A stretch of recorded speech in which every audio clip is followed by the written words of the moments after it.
Eto na, kumpirmado sa wakas, inilabas na ang ICC warrant laban ho kay Senador Bato. Alright, welcome back to my YouTube channel. I'm Andy's Vlog. Mga kaibigan, heto ho. At may nitinit pang balita, kalalabas lang ho ng ICC warrant nitong si Senador Bato. Ibig sabihin ho, ay huhulihin na ng ICC Interpol itong si Senador Bato para dalhin biyahing dahil Netherlands upang ikulong. Ayari ho ito, walang lusot. Sa like muna sa video na ito kung nagustuhan niyo po. Sabay-sabay po nating i-like ang video na ito. Please subscribe my YouTube channel. Mga kaibigan, ito ho, alam ko ho, ay matagal nyo nang hinihintay ito. Ang paglabas ng ICC warrant nitong si Senador Bato para legal na maaresto ng ICC Interpol. Eto na, mga kaibigan, o ano ngayon? Mga didilis, mga didishit, mga DDS, eto na, ang inyong amo, na si Bato de la Rosa ay kukunin na ng ICC upang ikulong diyan ho sa dahig Netherlands. Aba, ano kaya ito? Magsasama sa kulungan ni dating Pangulong Duterte. Oy, mga kaibigan, ito, kapit, wag ko kayong alis. Ito na ang pinakahihintay nyo, na makita si Bato na sinasakay sa aeroplano upang dalhin diyan ho sa dahig Netherlands at ikulong. Aba, dasim nung ika nga po'y parehas. Kung si Digong Duterte ay sinakay sa aeroplano, ay siyempre ito namang si Bato de la Rosa ay ganon din. Mga kaibigan, ito po ang resibo, kumpirmasyon dito ho sa paglabas ng ICC warrant ni Bato de la Rosa. Ibabahagi ko po sa inyo, kapit, huwag ko kayong aalis, inuulit ko. Nako, kapanapanabik ito.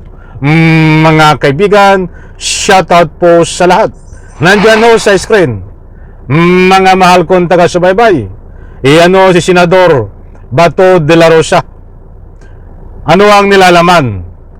Nandyan ang larawan ni Senador Bato de la Rosa. Nako, ay matindi ho ito. Anong petsa ito? November 8, 2025. Ngayon lang ho ito. Mga kaibigan, mainit-init pa. Arrest warrant versus Senador Bato de la Rosa inilabas ng ICC. Maliwanag ho, hindi ho tayo nagpapakalat ng anumang fake news. Buhat ito po sa News 5 at kahit saan po kayo ngayon umikot na malaking stream media, ito po ang kanilang ibinahagi na din na lumabas na nga ang ICC warrant nitong si Bato de la Rosa. Babasahin ko ho ang nilalaman. Nandyan no, naka-flash sa screen, buhat sa News 5. ICC issues arrest warrant versus Senator Bato. Talagang hindi na ho mapigilan. Mga kaibigan, naglabas na ng arrest warrant ang International Criminal Court, ICC, kay Senador Bato de la Rosa. Ayon mismo kay Ombudsman Boying Remulla ngayong Sabado, November 8. Nako ho, mainit-init pa na warrant of arrest. Sabado, November 8. Ngayon lang, mga kaibigan. Eto, si De La Rosa, ang dating hepe ng Philippine National Police, nang ilunsad ni dating Pangulong Rodrigo Duterte ang war on drugs. Una nang nag-issue ng arrest warrant ng ICC laban kay Duterte na nakakulong na sa ICC Detention Center sa Dahig, Netherlands para sa kasong Crimes Against Humanity. Mga kaibigan, kumpirmado yan at ang nagkumpirma mismo ay itong si Ombudsman Boying Remulla ngayong araw ng Sabado, November 8, mga kaibigan, inuulit ko, inilabas na ang ICC warrant dito ho laban kay Senador Bato de la Rosa. Nako ho. Ano ang masasabi nyo? Gusto ko munang kunin ang inyong panig. Ano ho ang masasabi nyo dito? Pabor ho ba kayo na kunin na ng ICC, Interpol, kasi nga mayroon ng arrest warrant na galing sa ICC itong si Bato? Karapatan nyo ho magbigay ng anumang public opinion. Ito na ang hinihintay nyo, mga kaibigan.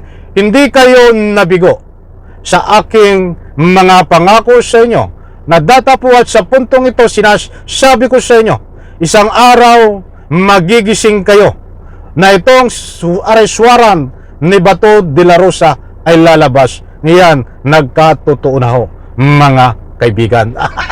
Palakpakan muna. Nako, ay magagalit sa atin itong mga didis. Bakit pinapalakpakan natin, mga kaibigan? Abangan po ito. Dahil ibabagi ko po sa inyo ang matitinding aksyon tungkol dito sa galawan ni Bato. Ang ibinahagi ko lang po sa inyo ngayon ay kumpirmado, inilabas ang arrest warrant, mga kaibigan. Kukuha pa po tayo ng ibang detalye dito, mga mahal kong taga-subaybay, kaya't abang-abang ho tayo. Ang kalaki po ng paglabas ng arrest warrant ay siyempre, ang kalaki po niyan ay ang pag-aristo dito ho kay Senador Bato. Abangan sa susunod kong vlog, mga kaibigan, ang panibagong kumpirmasyon dito at maaksyon na paghuli dito ho kay Senador Bato de la Rosa. Magpapahuli po ba siya, mga kaibigan? Ano pa ang panibagong detalye dito sa paglabas ng arrest warrant, dahil mismo ang nagkumpirma dito ay itong Ombudsman si Boying Remulla. Bibigyan po natin ito ng follow-up, mga kaibigan, dahil gusto ko ay mayroon tayong batayan sa panibagong ibabahagi ko sa inyo. Abang-abang po tayo, maliwanag po dito. Muli kong inuulit, hindi ho tayo nagpapakalat ng anumang fake news. Nandiyan ho ang katibayan, mismo ang panibagong Ombudsman Boying Remulla ang nagkumpirma na lumabas na ang ICC warrant ni Bato. Ang abangan naman po natin dito ay ang pag-aristo o ano pang bagong detalye dito. Mga kaibigan, isang like po sa video na ito, huwag kalimutan kung pwede lang. Importanteng mahalaga. Maraming salamat, pagpalain po tayo lahat. Bye-bye.